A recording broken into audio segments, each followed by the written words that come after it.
যা, আমার পেস্ট্রিপের তেল শেষ হয়ে যাচ্ছে। পুরোপুরি হওয়ার আগে আমাকে একটা গ্রহ খুঁজতে হবে যেখানে আমি ল্যান্ডিংটা করতে পারবো। ওই তো সামনে মনে হচ্ছে একটা নীল নীল গ্রহ দেখা যাচ্ছে।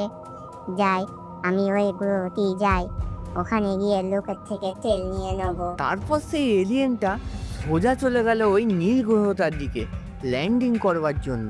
বড্ড অভাব রে, খাওয়ার জন্য তো কাউকেই পাচ্ছি না। আর মানুষগুলো এখন সব চালাক হয়ে গেছে, আমাদের দেখে ভয় পায় না, উল্টে দেখি তাড়া করতে আসছে। তা জানা বলেছিস, সেদিন তো আমি একজনকে তাড়া করলাম, কিন্তু সে দেখছি ভয়ই পেল না। উল্টে তারপর দেখি ডান্ডানি আমাকে তাড়া করতে আসছে। আমি সে কোনো মতে পার বাঁচালাম। এ পেচোদা, আকাশের দিকে তাকা, আকাশ থেকে মনে হচ্ছে একটা গোল মতো জিনিস নেমে আসছে। যত গিয়ে দেখি ওটা কি। না রে, আমি ওখানে যাব না, আমার এমনিতেই খুব ভয় করে। তোর না পেঁচো বড্ড বেশি ভয়, এই ভয়ের জন্যই আমরা দুজন আজ খেতে পাচ্ছি না। তুই তাহলে এখানে বসে ধুধুল চোস, আমি চললুম ওটা কি নাপছে দেখার জন্য। তারপর সে ভূতটা ওখান থেকে চলে গেল গোলমতো জিনিসটার দিকে।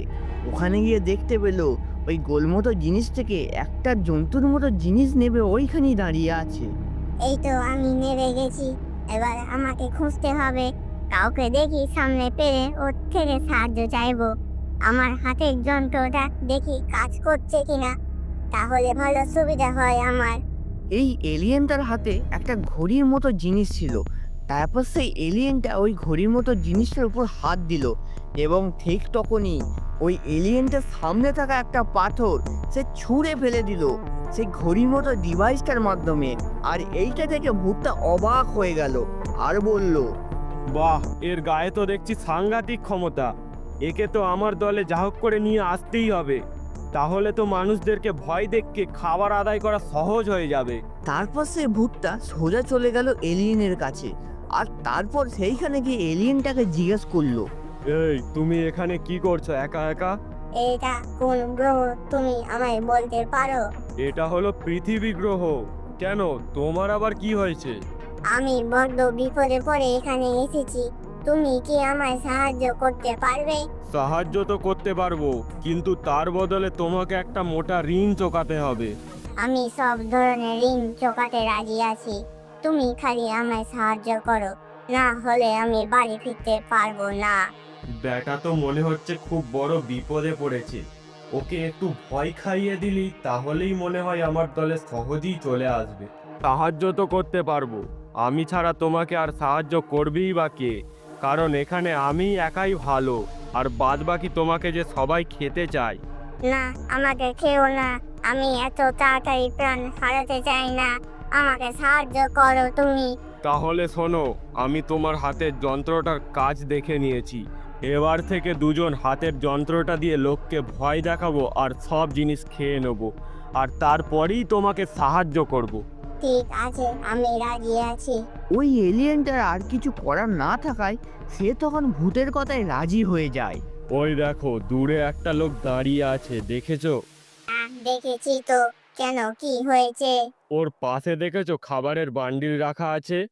তুমি ওই খাবারের বান্ডিল তোমার ওই হাতের যন্ত্রটা দিয়ে উড়িয়ে দাও, তাহলে ওই লোকটা ভয় পেয়ে পালিয়ে যাবে আর ওর সব খাবার আমরা খেয়ে নেব। না, এটা তো চুরি বলে, আমি চুরি করতে পারি না। আমি অন্য কোনো সাহায্য করে দেবো তোমায়, কিন্তু আমাকে চুরি করতে বলো না তুমি।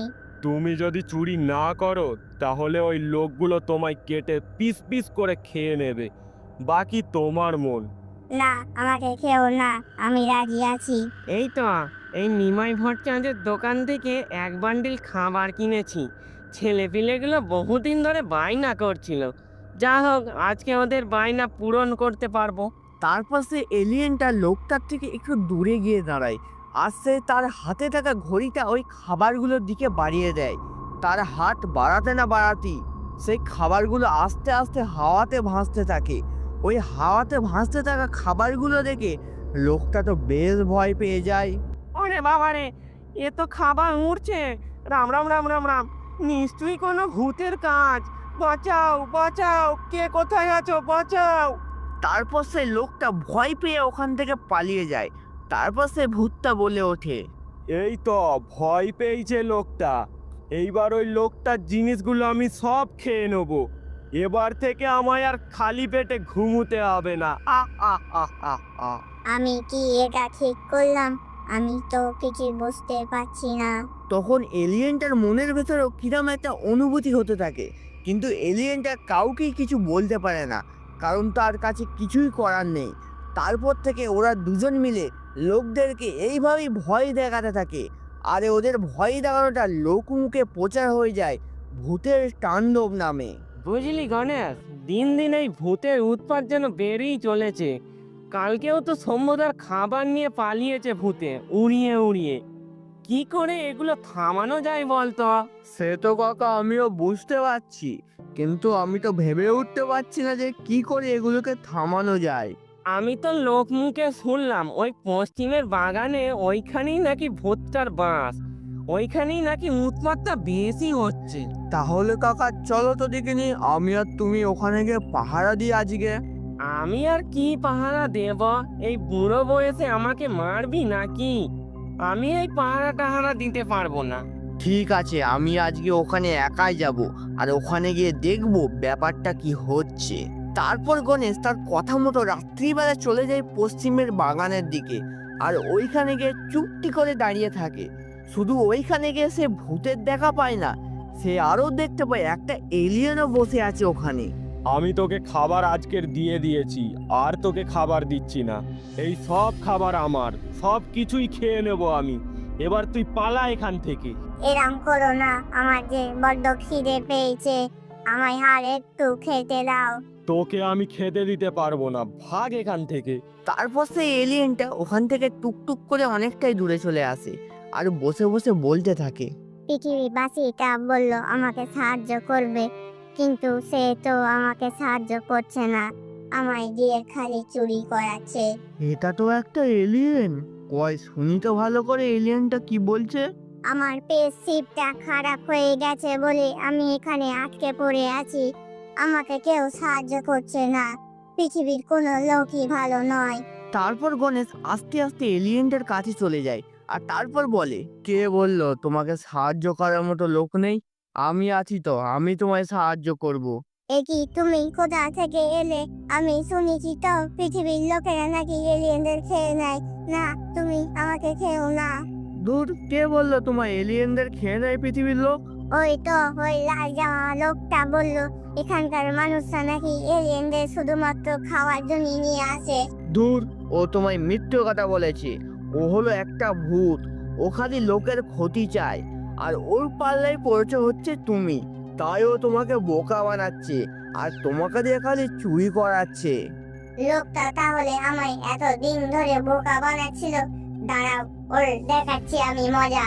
তারপর সেই এলিয়েনটা ভূতের সামনে চলে যায় আর বলে, লম্পট, তুই এতদিন ধরে বোকা বানাচ্ছিস আমায়, দেখ তোর আজকে আমি কি মজাটাই দেখাই। ও তাহলে তুই সব জানতে পেরে গেছিস? তুই আমায় কি মজা দেখাবি রে? আমি হলাম একটা ভূত, আমার থেকে শক্তিশালী কেউ নেই। তোকে আমি আজকে এখানেই মেরে পুঁতে দেবো। তবে রে দেখ তুই। তারপর সেই এলিয়েনটা তার হাতের ঘড়িটা এগিয়ে দেয় এই ভূতের দিকে, আর ঠিক তখন ভূতটা ওখানে একভাবে আচার খেতে থাকে, আর আচার খেতে খেতে বলে, বাঁচাও বাঁচাও। তারপর সে ভূতটা ওখান থেকে পালিয়ে যায়। তুমি আমার প্রাণ বাঁচিয়েছো, তোমাকে আমি কি বলে ধন্যবাদ দেব আমি কিছুই বুঝতে পারছি না। তোমার তেল লাগবে তো? আমি তোমাকে তেল এনে দিচ্ছি, যাও এবার তুমি তোমার বাড়ি চলে যাও। তারপর গণেশ এলিয়েনটাকে তেল এনে সাহায্য করে দেয়। এরপর এলিয়েনটা স্পেসশিপটা নিয়ে আকাশের দিকে উঠতে থাকে, আর উঠতে উঠতে হাজারো তারার মধ্যে মিলিয়ে যায়।